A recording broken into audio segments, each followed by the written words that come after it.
Okay, hello. This is the weather update. It's around 5:30 p.m. on March 30th, 2020, and it's kind of a gray day, but at least it was dry, and at least finally, after 2 days, I was able to get outside because it was horrible, horrible. I was feeling horrible. At least I was able to get outside for a little bit. But now it's time to go back inside because the showers are starting to pop up, and you will see here we have some showers over northern New Jersey. They're heading toward us. There's some other showers over here. However, if we move south, you will notice that we have some thunderstorms, and some of these have been have special weather statements attached to them. So here is a thunderstorm right over here, around looks like north of Atlantic City, and then there's another thunderstorm that is over extreme south, moving into extreme southwestern New Jersey. I think that's Gloucester County. Yeah, these are actually thunderstorms because if we look at the lightning detection, you'll see that we actually have lightning strikes over here. Thunderstorms in March again. Here we go again, and this is due to upper level. This is due to instability. We have an upper level low across the area. So if we're to look at the rate, this is the special weather statement, and it's in effect until 5:30. A strong thunderstorm will affect northeastern Atlantic, southeastern Ocean, and southeastern Burlington counties. So at 4:57 p.m., it was located over Bass River State Forest, or 21 miles north of Atlantic City, moving east at 20 miles an hour. Half-inch hail is possible with the storms. They're saying hail is possible, and that's because we have that cold pool aloft. So let's go look at the radar here. I'll have to load it up here. This is the AccuWeather radar. We'll have to load it up. So we'll have to bear with me for a couple of minutes here when we get this to load up.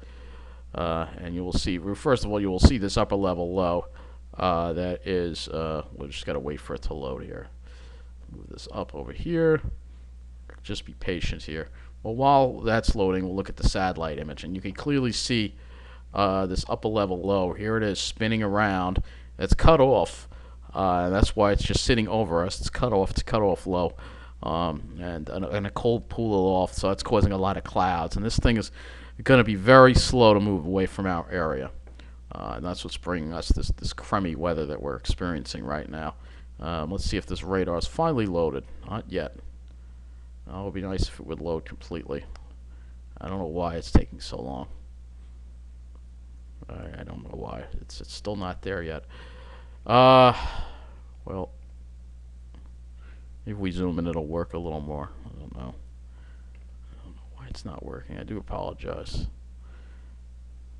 All right, we're just not going to have it, I'm afraid. Not on this site anyway. It just doesn't seem to be working. Yeah, I only have the first frame in, and that's it. Oh, your first frame is loading. I do apologize. Let's see it. I'm trying to get the first frame. If we can just get that first frame, that would be great. Or is it the last frame? Maybe it's the last frame. There. Okay, so I can't put this in motion, but you will see here that there's a pretty strong cell that is north of Atlantic. See, the resolution on this is better. That's why I want to use this radar. There's a strong cell that is located just north of Bass River, and a much stronger one just east of Wilmington, Delaware. That's moving into Salem. I think this is Salem County and Cumberland County, I think. That's moving to this area. So this is pretty strong stuff over here. There's lightning, possible hail with that, maybe some strong winds. It's not severe warned, but it could be. It's a strong storm, and the Weather Service has issued a special weather statement for that storm. So let's look at the models. We're going to first start off with the upper air, I guess. We'll start off with the upper air. We go to regions, North America, so we can take a look at the upper air. And we finally have an upper air pattern that's going to favor below normal temperatures, just when we don't really want them, because obviously, with what's going on, you have to get outside, and if it's cold and it's windy, or if it's raining, it's not pleasant, and this is the kind of pattern we're in. Well, I don't think it's going to be that wet this weekend, but it's going to be below normal, and there could be a lot of clouds around because this cutoff low. So let's go to the upper air here. And you'll see what I mean. So we have this blocking high in Greenland. You have this. Here's the cutoff low, right here over the east, and the low pressure is going to trough's just going to linger in the east. See, here's the trough still over us Wednesday. Thursday we get on the backside of that trough, so hopefully we get some dry air. But look at what winds up happening here. Here's this trough, and this trough actually there's going to be a short wave that's going to go to our south. It's going to actually recurve. You'll see what it does on the models. It's really weird. But basically, it's going to kind of hit like a little bit of resistance over here, maybe get stuck and maybe throw some moisture our way. I don't know if I actually believe that or not, but you can see the ridging in Canada, which means when you have this, you have a flow out of Canada. So you have a flow from the north, which means cool air. So if I can get my drawing up here, we will show you here that we're going to get this flow from the north, cool air into the east. All right, so that means that it will be below normal with that setup.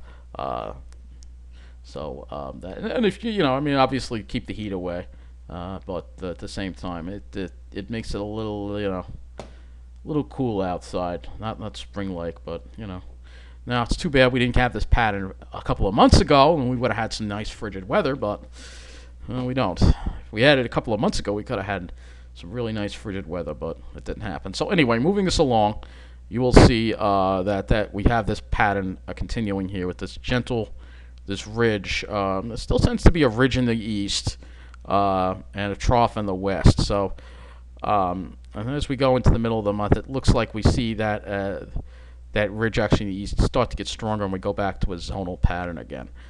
So I don't think this will last too long. I think we will see some warmer weather in a week or two, maybe. But for this week, at least for the next 5 to 7 days, it's going to be below normal. If we look at the euro, it'll probably reflect that too. Let's go ahead and look at the euro. So here is the euro. You can see that trough just sitting over us, and it pulls it out, kind of gets it stuck offshore. We get that flow from the north, and then you start to see a little more ridging into next week. But there's still a little bit of a trough, but you don't have that zonal flow that we had. So this means hopefully that it will be drier at least. So if we were to actually go and look at the CONUS view and put this back to the GFS for the same time period, this is through Thursday, April 9th. Let's see how much rain we're going to see, total accumulated precip from that. Not too much rain. You don't see any. You see a little bit of rain. But this is over a week away. Most of the storms will stay to the south because of the pattern we're in. So with that, no, let's not do that. Let's go back to the CONUS. Let's go back to look at the surface here on the GFS. And we're going to go and look at the surface now and show you the features that will be happening. Let me just bring this way back. All right, so here is that cutoff low. You can see it's going to kind of just sit over us, maybe bring us some showers, maybe overnight into Tuesday morning. And then we have this this coastal low that's going to wind up, but it's suppressed to the south. So we shouldn't see anything except maybe some wind from it. But look at what it does once it gets offshore. You'll see it kind of sits there for a little bit. Here's Thursday, and it backs up just a little bit and like loops around. And for some reason, it's extending some clouds and even some light precipitation this far west. And I don't understand why it's doing that, because literally you're on the backside of the storm and it should be dry air. I'm not sure why it's doing that. That might just be a model error. I'm not sure at this point. But it could at the least throw some clouds back into our area on Friday. And then that kind of tries to move away. And then we have a weak high built into the week. It should be dry at least for the most of the time, and then our next chance for significant precipitation probably wouldn't be until next Monday, so a week away.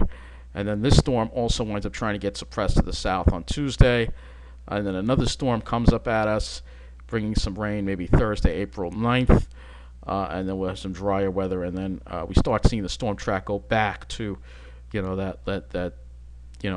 cutting up to the north, and then with the highs building into the north and stuff like that. But hopefully there'll be some nice weather interspread in there,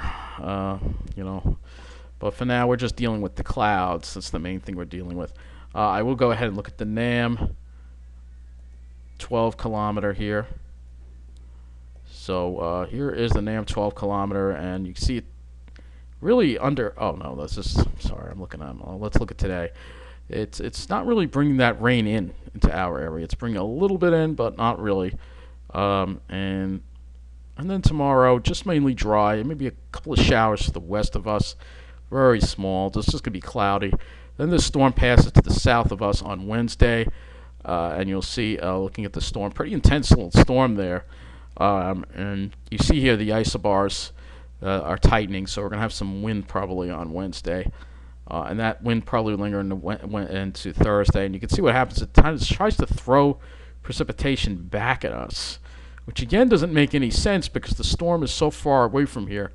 Where is the precipitation coming from? I don't understand. This might be just a little bit overdone. I'm hoping it's overdone because Thursday was supposed to be a nice, clear, sunny day. And looking at this, it's looking like it's going to be a gray, cloudy day. With this wraparound moisture. This is the NAM model, of course, saying that. But we'll have to see what happens. I'm going to go look at the 3-kilometer NAM, because it doesn't seem to be showing up those thunderstorms. All right, it is sort of showing up those thunderstorms, but for the most part, it doesn't really. We may get a couple of showers, but I think the thunderstorm activity is going to be more to our west. And then we're kind of done with it by Tuesday. So let's go look at the GFS, and all right, it's saying the 18Z low. We don't have the 18Z. We're looking just strictly at the 12Zs here. So here is Tuesday. It should be dry. Wednesday should be dry. Thursday should be dry. But you see what happens Thursday night into Friday. This little bit of moisture gets thrown back at us on Friday. Again, I don't know why it's doing this. Because you literally have, if you look at the storm system, you should have a northeast wind, which should be bringing in cooler, dry air from Canada. But if it's easterly, then it probably would bring in some moisture. I'll have to look and see what the winds at the surface are. But it's an unusual thing. I don't know why it's doing that, having such a far westward extent on that precipitation, when usually the west side of a low is dry for the most part. I'm not sure exactly why that's happening. Saturday we're drier, and then Sunday we have that high build in, and then the next chance train would be Monday and Tuesday, and then I know it's not great. You need a really big, strong high pressure to bring us some nice clear weather, and we're not really seeing that until maybe the middle of April at this point. So let's go look at the temperatures. So today was a little cooler than normal, actually. Let me go over that.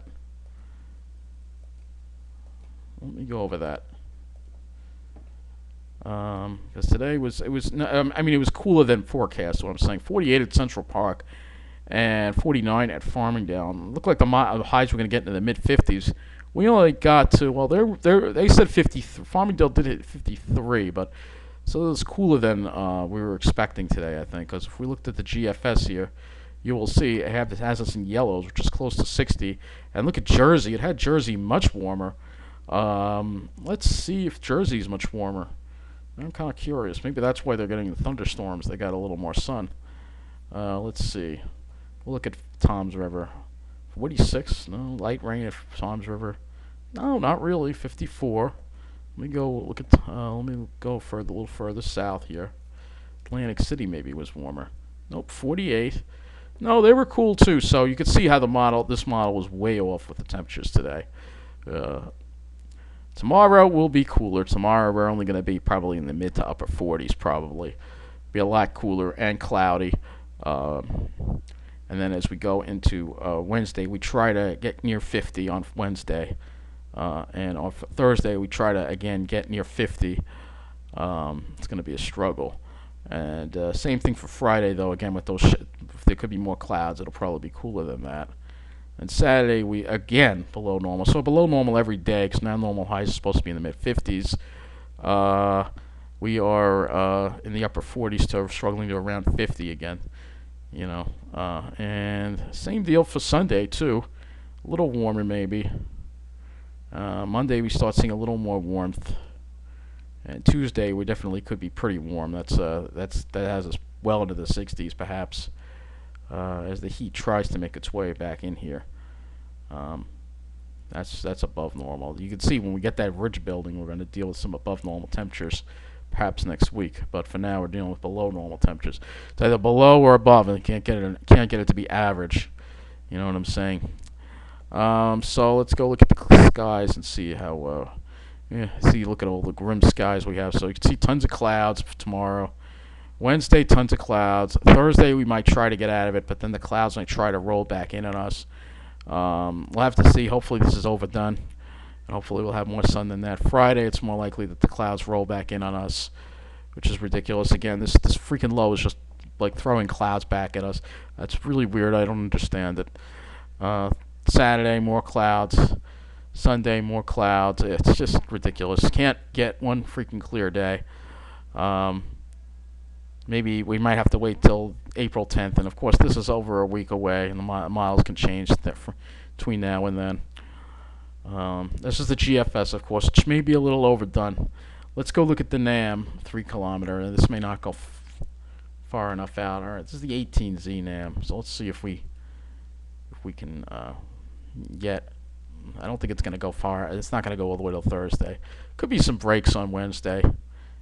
Thursday's looking encouraging. If we could just get this to shift east, we'll see what happens. Let me look at the Canadian, which we know is not a model I like to look at, but we'll look at it. So tomorrow you can see tons of clouds. Try to get a little bit of sun on Wednesday. And Thursday, it's like the early part of the day looks good, but then the clouds kind of roll in later on as the storm system kind of loops back at us. Then maybe Saturday, a little less clouds. And then maybe Monday will be clear, maybe on corner. This is the Canadian, so who knows? That far out, once you're going that far out, it's really very, very hard to tell. You know that. We can look at, most of the time we look that far out in the model, it's never right when it comes to the clouds. It's kind of just looking just for the heck of looking, you know. I will look at the RGM. That does a cloud field too. We can look at that one too as well. Just show you how this looks. Obviously tomorrow is going to be tons of clouds. Wednesday we try to get rid of the clouds, and that's as far as it goes. So that's pretty much what it looks like here. We'll go back to the NAM 12 kilometer because I want to look at the winds. Because the winds around that storm look pretty intense. So look at that. We'll be feeling some of those winds, I think, Thursday. Look at the winds around the storm are really intense. You even see a little bit of purple there. If I could change the region, there's like a little bit of purple there. It's a sustained wind around. Hang on, let's change this to eastern U.S. so we can take a look at this storm here. Yeah, it almost looks like somewhat tropical in nature. Look at this thing. So yeah, this goes down to like 978. Look at that. It's like almost like an eye wall there. You have those sustained winds around 50. That is really incredible. That is really incredible. All right, so now we're at the windy.com model. That's the Euro, and we are going to look at sky cover on this as well. So we'll move this over to 1 p.m. Tuesday. You'll see it's just going to be overcast, cloudy, overcast, gray day. A little clearing tries to get in. What about Wednesday? Any better? Maybe we can get rid of some of the clouds on Wednesday. Maybe a little bit. We'll have to see what happens. Maybe. Let's look at Thursday. Looks good. 8 a.m. Thursday. Okay. But here's the problem. Once you get to noon, it rolls the clouds back in on us. See, the clouds are over here, and they kind of just roll back in from the east, which I still don't understand because the surface wind is from the north-northwest. So I'm not understanding why the models are doing this, and I hope they're wrong. And then here is Friday, just socked in the clouds again. And now we're in April, by the way. So the 4th, the Saturday, April 4th, because tomorrow is the last day of March. You know, just tons and tons of clouds. You can't clear it out. This is Sunday. Just get one damn clear day would be nice. Maybe Monday. That's the Euro seems to think that Monday maybe we can finally get a clear day. Should be nice. I know we had some clear days last week when I wasn't expecting. Honestly, I wish I could have done more with them. I did get to the Pine Barrens, but I would have liked to have done more. There were a couple of places in the Pine Barrens I haven't been to in a long time that I wanted to get to that I didn't. Sears Bellows Park is one of them. Okay, so the next thing we're going to look at is the wind with this storm that's going to be passing off to the south. So let's go over and look at wind. And the wind gusts for tomorrow. So the winds won't, even though it'll be kind of chilly tomorrow, it won't be a whole lot of wind. Looks like fairly light winds tomorrow. But we're going to take a look at that storm that's going to be emerging off the coast, and you'll see. Here we go. So this is the storm that's emerging off the coast right here. And again, look at it, almost looks like a hurricane. It's got a donut shape with an eye, and these are the wind gusts. So on the peripheries, you could have winds gusting to 55. And if we look at the sustained winds, you can see here these are sustained winds. So you can have sustained winds around 43 around the center of this, and then as it moves out into the ocean, it's going to intensify. Here it is on Wednesday, and you can see here in this area particularly, you're going to have some high winds. That's sustained wind of 51. This is Wednesday at 5 p.m.